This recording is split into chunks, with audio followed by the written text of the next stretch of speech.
നെല്ലിക്കാതുരുത്തി കഴകത്തിനും മയിച്ച വയൽക്കര ക്ഷേത്രത്തിനും മാത്രം അവകാശപ്പെടാവുന്നതാണ് പൂരക്കാലത്തെ ഈ അപൂർവ കാഴ്ച. തലക്കാട് ക്ഷേത്രത്തിൽ നിന്നാണ് തെക്കരുടെ ഭാഗത്തേക്കുള്ള സംഘം ചങ്ങാത്തം ചോദിച്ചു പോകുന്നത്.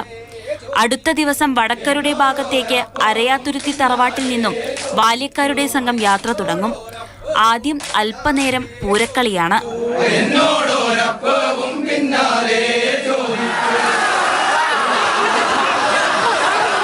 പൂരക്കളിയിലൂടെ ശരീരത്തെ പാകപ്പെടുത്തിയതിന്റെ ആവേശച്ചൂടിലാണ് പുറപ്പാട്.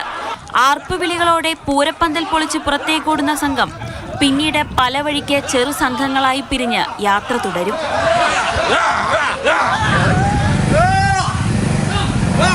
പാരമ്പര്യ വഴിയിലൂടെയുള്ള യാത്രയിൽ ചെറുതും വലുതുമായ പുഴകളെല്ലാം നീന്തിക്കടന്നു വേണം അക്കരെ എത്താൻ.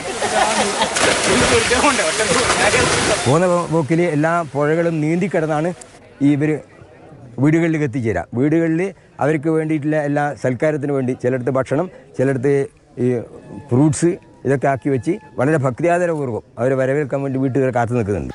മുട്ടുമറിയാതെ മുണ്ടുമാത്രം ഉടുത്ത് അരയിൽ ഓലച്ചിരട് കെട്ടി ദേഹത്തെ എണ്ണ പുരട്ടിയാണ് സംഘം യാത്ര പുറപ്പെടുന്നത്. കഴകത്തിന്റെ കീഴിൽ വരുന്ന ഓരോ വീടുകളിലും ചങ്ങാത്തം അറിയിക്കാനെത്തുന്ന ബാല്യക്കാരെ വീട്ടുകാർ നിലവിളക്ക് തെളിയിച്ച് സ്വീകരിച്ച് ഭക്ഷണം വിളമ്പും. ഞാനിവർ വന്നിറങ്ങി വരുമ്പോഴത്തേക്ക് വിളക്ക് കത്തിക്കും. പിന്നെ പലഹാരമാക്കും, ജ്യൂസാക്കും, ഇതെല്ലാം ഗ്ലാസ്സിൽ വെച്ചിട്ട് ഗ്ലാസ്സെല്ലാം കഴുകി വൃത്തിയാക്കി അതിൽ ഒഴിച്ച് വെക്കും. അവർ വന്ന് ഭക്ഷണം കഴിച്ചിട്ട് ഓടും. ഞാൻ ഈ നാട്ടിൽ വന്നിട്ട് തന്നെ 60 വർഷത്തോളം അന്ന് മുതലേ ചെയ്യുന്നുണ്ട്. മാതൃഭൂമി ന്യൂസ്, കാസർഗോഡ്.